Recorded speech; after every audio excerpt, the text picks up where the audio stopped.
Okay, B'siyata Dishmaya, we're in Shara Yichud. We're going to be learning Biyam Darkecha on, and it's a little small kuntras that came out called Bivadai, for certain, with certainty. And this shiur, B'ezrat Hashem, is going to be Le'ilui Nishmat, Bracha Leah, Bat Michael. B'ezrat Hashem, that today is her yahrzeit, and she left beautiful, amazing offspring in this world that I love Torah and appreciate Torah and wanted to sponsor a class to elevate her soul. So B'ezrat Hashem, with the learning today, may she have an aliyah with the rest of the souls of Israel. Also atzlacha for all of our soldiers and kochot bitachon, security forces in Israel, and all of the chatufim, may all of the captive, B'ezrat Hashem, speedily be released back into Klal Yisrael to help us all ascend closer to Hashem. Amen. Ken Yeh Ratzon. So we're going to be learning about holy confidence in the book called Bivadai. And the first chapter starts, Vadaut. First things first, Lama. Why? Every single one of us wants to serve Hashem, that's for sure. But sometimes we have this feeling of, in nikoach, I don't have the power, I don't have the strength to do it. Or this feeling and this sense of, ani lo yachol, I can't do it. These feelings and these emotions cause us to become negligent of what we have to do practically. Lichora, suppose this is a bit of a wonder. It's clear to us that Hashem gave the person a certain avoda and he's able to do it. So then why are there situations that a person feels that he doesn't have inside of him and that he can't do it? Right? Hashem told you to do something. He didn't tell you to do it and it was impossible for you. You have the ability to do it. So how could there even be a reality that I feel like I don't have the ability to do it? Everything depends on the recognition and the strength of the understanding of the importance of our actions. If we really, really contemplate and pay attention and meditate on this idea, we'll see that the root of this feeling of ein koach, I don't have the power to do it, it comes because a person lacks a strong awareness and understanding of the importance of what he's doing or what he has to do. He doesn't really believe all the way. He believes in the idea, he knows it's important, but he doesn't have it all the way ad hasof, mamash, until the end. For example, if a Jew wants to learn Torah, right? Sometimes though, we waste time. We know it's important to learn Torah, but sometimes we waste time. And sometimes even when we are learning, we do it in a soft way. We're not so engaged. And you don't know yourself why that's going on. Well, the reason is because he feels that there's not such a value to his learning. His learning is not worth so much, or he doesn't understand what he's learning so well, or he's not going to remember it so well. He doesn't have the best memory. So then he thinks, I'm not going to be a Talmid Chacham. I'm not going to become some big wise Torah scholar.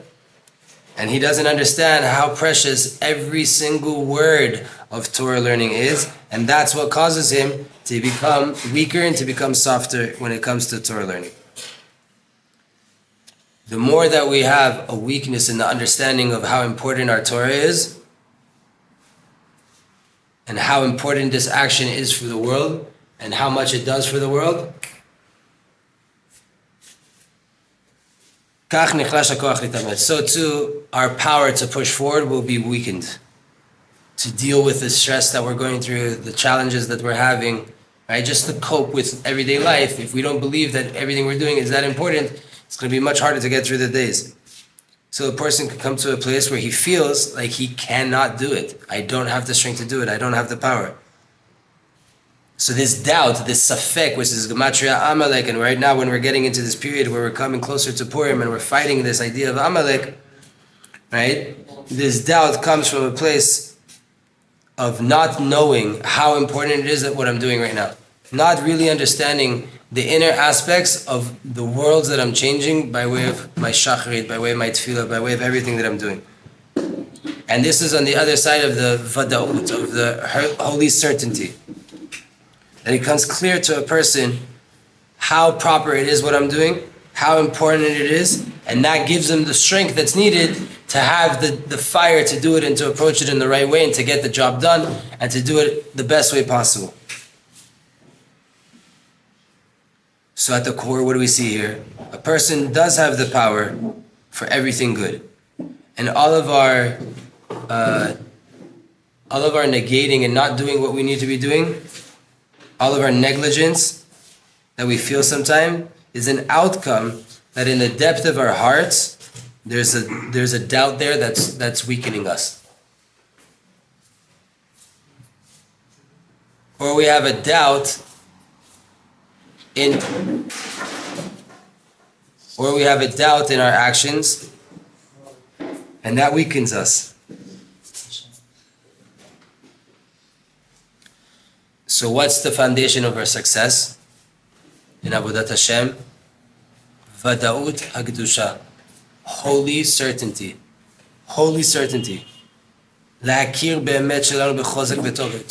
really recognize our truth, to know who we are, what we're doing, how important it is with strength. The more we understand that this is the right thing to do, this is the proper thing to do, this is where I'm meant to be right now, so too we'll have the power in our nefesh to hold on to this truth and to act according to it at all moments in life. And just, by the way, he brings us here a half-page footnote. Sometimes, right, he's going to give us an example of this. Sometimes the community is they're up to the reading of the Torah. And the Gabbai calls out, Kohen, is there any Kohen here? No one answers. No one wants to say anything. So he nearly brings an Israelite to come up instead of the Kohen. Right? When there's no Kohanim, we bring a regular Israeli in, right? The Israeli. So he's about to make an Israel come up for the Aliyah, and all of a sudden a few Kohanim show up. They were all there in the minyan. They were there the whole entire time. He called out Kohen, no one answered. He realizes maybe there's no Kohanim here. He's about to go give it away. This only works in an Ashkenazi shul, by the way, because you don't have your cut Kohanim. But in a Sephardi shul, you know who the Kohanim are. They can't run away. They can't play this game. But let's say here, right? So this person, now you're calling out Kohen, no one answers. And the person, he starts to ask himself, where were you until now? I called out Kohen. Why didn't anybody show up? The answer is, sometimes you call Kohen or Levi, so then a few Kohanim come up together, right? Let's say I call out Kohen and there's 3 Kohanim. 3 Kohanim run up to the Duchan now. How many of them are getting the Aliyah? Only one of them.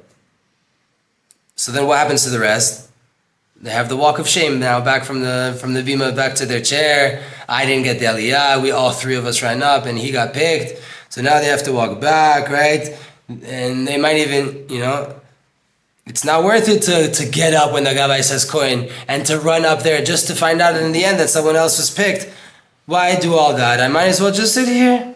No, go up, Kohen, let someone else go. I'm not worthy of going. Who says I'm going to get picked? This doubt of what's the right thing to do. And this is what causes sometimes a person that they don't even get up to begin with. Until it's clear that I know I need you. You're the only Kohen here, I need you to come up. And if you allow Rav Pinchas to say, he says, if you give me permission to say, for sure this is not the honor of the king. It appears as if no one wants to come up to the Torah. Only backwards, only after the fact they want to show up. Right? There's no choice, so okay, I guess you called me up. Therefore, it's proper that a Kohen and a Levi, they should get up and run the moment that the Gabbai says he doesn't know who the Kohen is. And you say, maybe I'm going to get embarrassed. Ma bekach, so what? Get embarrassed. It's good to get embarrassed on Kavod Hashem. It's good to get embarrassed about holy things. To do what David HaMelech said, that he wanted to dance, when he came to dance in front of the Aron, right? David HaMelech was dancing in front of the Aron HaKodesh. V'nekloti od mizot v'aiti shafel be'enai. That dancing, right? Let them embarrass him. His wife started talking bad about it, and the people of the city, what is this craziness that he's dancing like that in front of the Ark of Hashem? He's just not enough. He's saying to them, what is he saying to them? Let me be shafel. Let the whole entire world look at me as a low being. I know what I'm doing. I'm dancing for the Shekhinah. I'm dancing in front of Kadosh Baruch Hu. Let the world look at me however they want to look at me.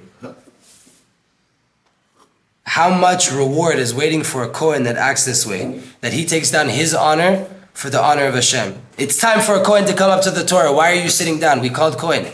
Get up and run. So there's 4 of you and only one of you are going to get the Aliyah. Okay, all of you run.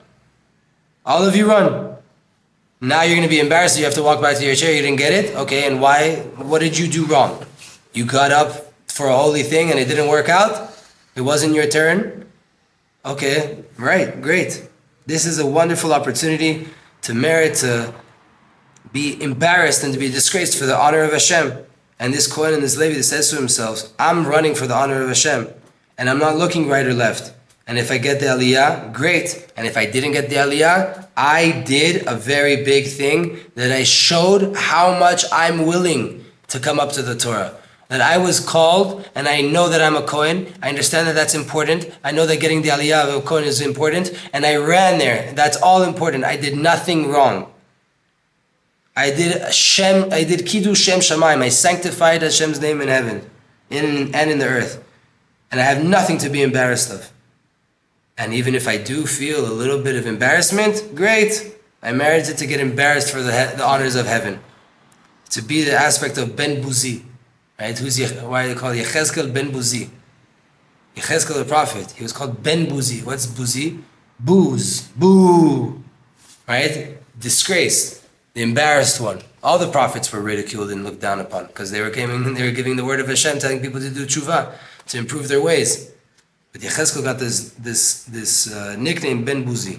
So you now become a Ben Buzi for doing the right thing. And obviously we're not only talking about getting an Aliyah, and if you're not a Kohen, this story still applies to you, right? There's something to do in life. There's a good thing to do in life that needs to be done, and there's a certain calling you out to do it. Kohen, Levi, Israel, this thing needs to be done, and you hear the call, don't sit back. Believe how important that thing is. Run to go do it. You showed up a little bit too late, someone else got it done before you. The calling wasn't really yours, but you heard it. You acted on it. You went to go do the right thing. You answered to the call.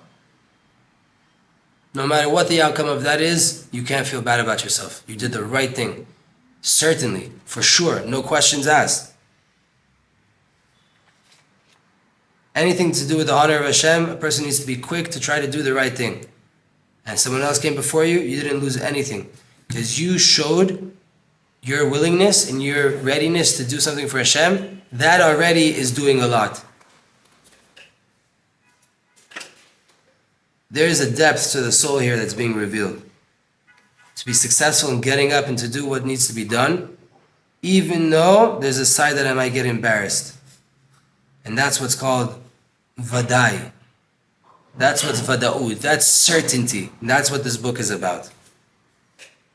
If the goal is only just the action, in this example, for example, getting the aliyah, going up to the Torah, and a person feels, who says that I'm going to get the aliyah? There's 4 Kohanim here. Who says that I'm going to be the one that gets the aliyah?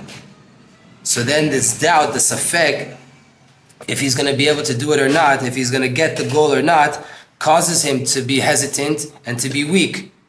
Therefore, he doesn't have so much power to do what he needs to do. Because there's a fear that there might be embarrassment. But if the Kohen thinks for a second, my goal is to honor Hashem and to show my heart to Him, then for sure that exists here. For sure that's happening right now. So if he thinks that way, he'll feel inside of his soul the power to do things even if there's a fear of embarrassment. Because it's not about the goal is not getting the aliyah. The goal is doing the right thing for Hashem. Doing the right thing for Hashem, whether I'm successful or not, if that was my intention, I'm covered, I'm good. If my goal was just to have the honor of being the Kohen that gets called up to the Torah, there's a chance that might not happen. And then why would I get up? Why would I run to go when there's 5 other Kohanim here? But if my goal is to connect to HaKadosh Baruch Hu and to show my willingness to connect to Him when He calls me, I could never go wrong by doing that. Zat Hashem, that's the first introduction to this idea of Vada'ut, of holy confidence and certainty. Zat Hashem, we're going to keep going down in this book because it helps a lot. So to help us make decisions, to move forward in life, to know the importance of our actions and who we are, and to do the right thing, even if we're going to get embarrassed.